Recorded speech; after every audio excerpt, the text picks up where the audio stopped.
سلامونه ملګرو. د حماد خان دغه ویډیو مې وکتله، یقینا زړه مې ډېر درد وکړ. حماد خان په دا کم عمر کې لکه ګل داسې وړوکی ماشوم په واده کې د فایرنګ له وجې نه خپل ژوند له لاسه ورکوي.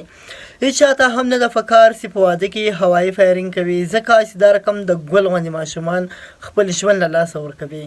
نو دوستانو، د حماد خان په کور باندې یو د غم ماتم دی، ډېره افسوسناکه فضا خوره ده. نو د ظلم دغه داستان را سره وګورئ. حماد نوم چې د وایي قبر رانه رشوت ته اوس څه غلطه وشوله، اړو ته اړزو ته اړو ضرورتونه چې بیا ما ته چا وویل ما دا څوک دی؟ ویل دا خو حماد دی. بس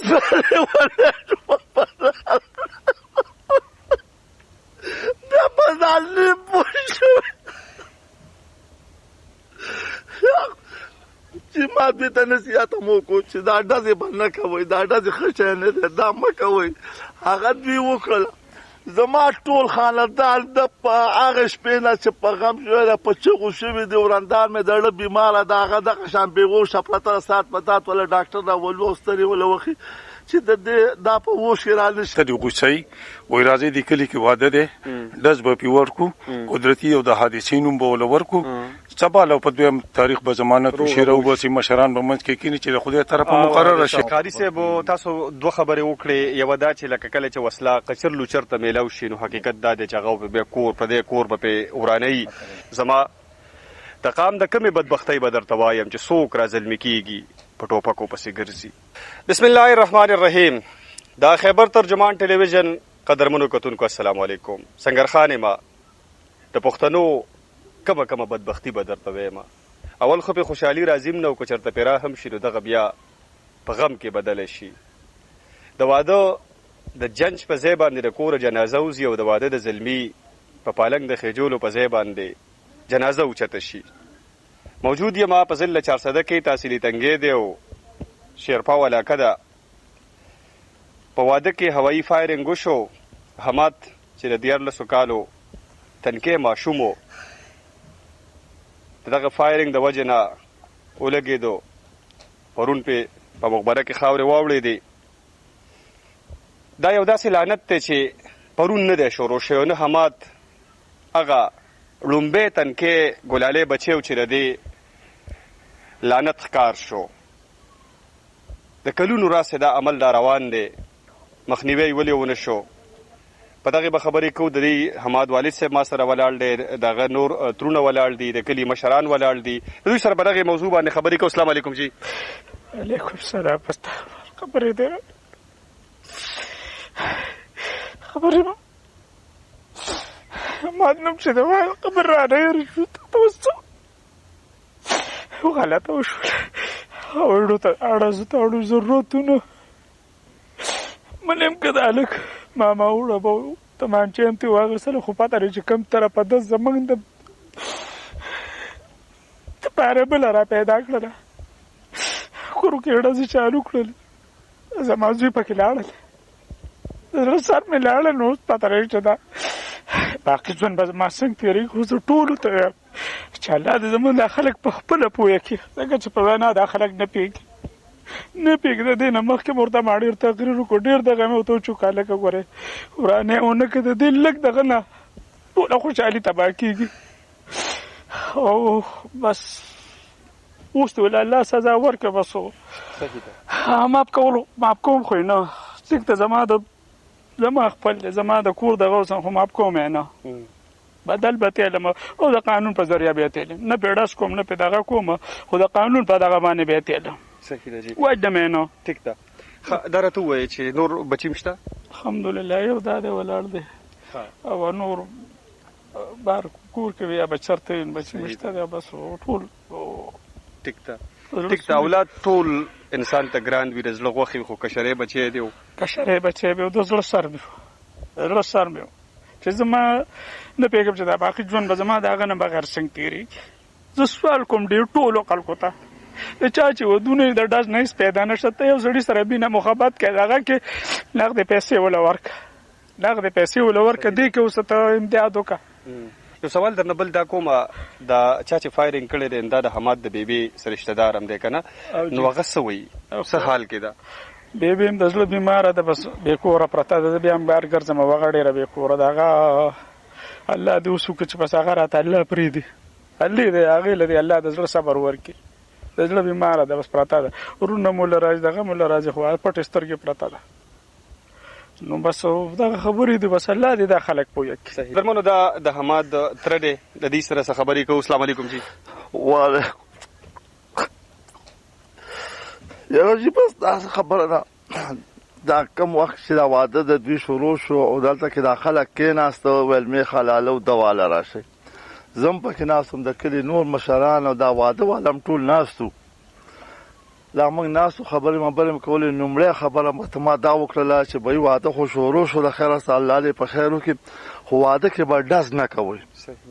که واده کې هم ډز وکړو نو ښه خبره نه که په ګولۍ څوک ولګېدل هغه شو نو په دښمنۍ به هم واړئ لانجو باندې به هم دغه شي واده به هم د باندې په غم شي تاسو ورته ویلي ما ورته ویلي دغه ګوان مې شته دی چې دا خبره ما کړې ده او دا ورته ما وویل چې ورايه په واده کې به ډز نه کوي بغیر ډز روزه ما 3 ودونه وکړه زما په واده کې د پټاس ډز نه دی شوی او ما ویلې د دې شي نه واوړئ ویل نه کوو دا کوو دې منځ کې بس موږ هغه دوا موا وکړله زه بیا هغه لاله چې دوی کوله زه هغه وخت کې لاړلم یو مړی شو د هغې دوا له لاړم بیا چې ماسخوتن شو موږ ټول ناستو دلته کې او یو ناڅاپه غویمه جوړه شوله او ډزه ما په وخت کې کنځل شروع کړه زه لا څه خبر وم چې دا دغه غټ غامو شو او چې چغې شولې چې زه راننه وتم زما دا وراغله ته راشه که نه ستړی شوې په ولاړه زما دا وراغله په وینو کې سور پور پروت دی ما په ده باندې رامټه کړم هغه د رور خې کې نیولی دا خو خدای پس کړی خو رور په وینو کې سور پروت ویلې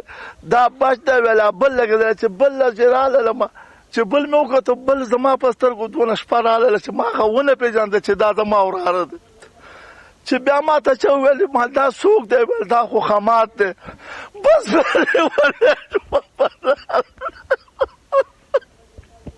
بیا په ځان نه پوه شوی چې ما دې ته نصیحت هم وکړو چې دا ډزې به نه کوئ دا ډزې ښه شی نه دی دا مه کوئ هغه دوی وکړله زما ټول خاندان د هغه شپې نه چې په غم شوی ده په چغو شوي دي ورندان مې د زړه بیماره ده هغه دغه شان بېهوشه پرته ده ساعت په ساعت وله ډاکټر راولو او سترې وله وخي چې د دې دا په ووش کې رانشي او چې راشي نو چغې شروع کړي نو دغه دا لکان ما ټول منې کړلو چې ډزې به نه کوئ بله زه دا یو خبره کومه دې دغه حالته چې بای داسې یو ترتیب پکار دی که داسې په هوایي ګولۍ د هر چا په واده کې سړی ولګېدو څوک ماشوم ولګېده څه شی چې هغه ته ټول علاقه په هغه باندې ودرېږي او هغه سره ملګري شي چې هغه مړي والا سره زخمي والا سره او د هغه سړي ښه مخته په هغه باندې داسې ګویانې او داسې دغه لپې وشي چې هغه ته د پانسۍ تختې ته وخېږي چې 2 پکې پانسۍ شو 2 پکې مړه شولو درېم به دا شی نه کوي د ما نه داسې د زړه پوچۍ جدا کړې ده که نه چې زه دغه یم چې د دې نه توبه ستغه پار مې غم د پاسه غم شته دا نه یم چې نشته غم د پاسه غم شته خو د ما داسې د ګل پوچۍ زما نه یوړله چې ده باندې زما بېګا ماسخوتن د 5 کسانو د هغه د قبر نه ماسخوتن زه په زور راوچت کړم ما زما وراره په دې خاورو کې پروت دی داسې زه شپې کوم اوس مې په دې زړه کې دا راځي چې زه د قبر ته خیمه ولګوم او داسې دلته پروت یم په مقبره کې ولې چې موږ یې ډېر خراب کړلو موږ یې ډېر زیات خراب کړلو نو هغه ماف کېدل او هغه دغه زه یم چې زه د ټول ضلع 400 والا ته دا خواست کوم چې د داسې سړي مخالفت پکار دی ټیک جی قدرمنو کتونکو دا وخت ما سره د حماد یو بل کاکا ولاړ دی د دې سره خبرې کوو السلام علیکم جی وعلیکم السلام څنګه لجی سمو خیال له د حماد د مرګ نه پس په داخل کراويخ شي د لعنت په بند شي یره سولانی می یقین دی چې نه بنديږي دا لعنت باندې یو خودی له یو ایزی وی خلکو ورکړی دا کچاته دی غوسای وای راځي د کلی کې واده ده دز به پی ورکو قدرتی او د حادثې نوم به ول ورکو سبا له په دویم تاریخ به ضمانت شیر او بسی مشران به منځ کې کینی چې خدای طرفه مقرره شي حالانکه دې جړې ته بسوک نه رسي چې چا سره سره دعوت ته پس وجه پیډازو کو نو د دې اسانه طریقه خدا کې دي چې په هر یو کلی باندې د دې لعنت خلاف یو کمیټي جوړه شي چې به ته د علاقې د دې کلی کمیټي مشري دا تاسو سره ممبران دي سبا تاسو په علاقه کې دادو شو خدا نه خواسته په دویم دریم کلی کې په ګولې سو کو لګي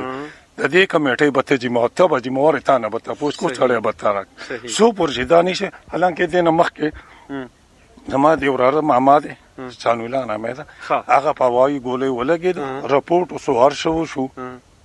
خو هیڅ تر بس رپورټ کاغذي کاروي به ولي کله شو لقیچه ختم شو فایل بند شو صحیح